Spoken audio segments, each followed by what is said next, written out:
Right, so shield rims are important. Now earlier, if you're a longtime viewer, you'll remember I made a video quite a while ago, about catching swords in the rim of your shield and why I don't like that plan. And another good reason is, in order to do that, it's generally a lot better if you don't rim your shield, because even rawhide will stop it from penetrating too much. And I recently used my wonderful oval shield here, which as you can see is very beat up, in a sparring match, and especially the rim is just coming apart in places. And remember, this is sort of a sparring match using the thick black plastic, I think they're polypropylene training swords. So this is not fighting with sharps, and already you can see this is just being absolutely torn up here. You know, I have no doubt that if we had sharp weapons, even this, which is fairly thick plyboard, would just be racked after just a short amount of time.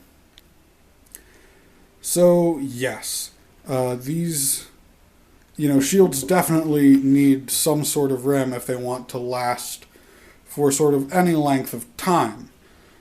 So I mentioned this, I don't know if I mentioned this or not in my video about catching swords, but in order to catch the sword, it has to cut in pretty deep, which means you have a very deep cut in your shield.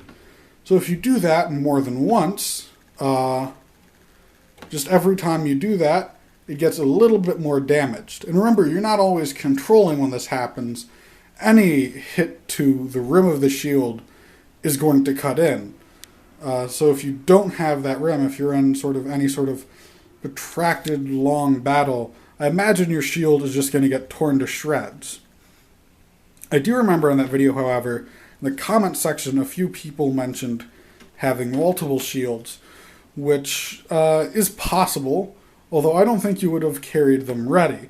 You wouldn't have a second shield slung onto your back, because that's going to tear you out faster. And even if it is slung onto your back, it still takes a decent amount of time to get it into your hands. So if you do have extra shields, they'd probably be with the baggage, and not, with you at the time. And you might have a servant or someone be able to go get the baggage. So for instance, in the Strategicon, it mentions that the squad of cavalrymen should have at least a few servants that they can use to go to the baggage to get them water or fresh horses or whatever.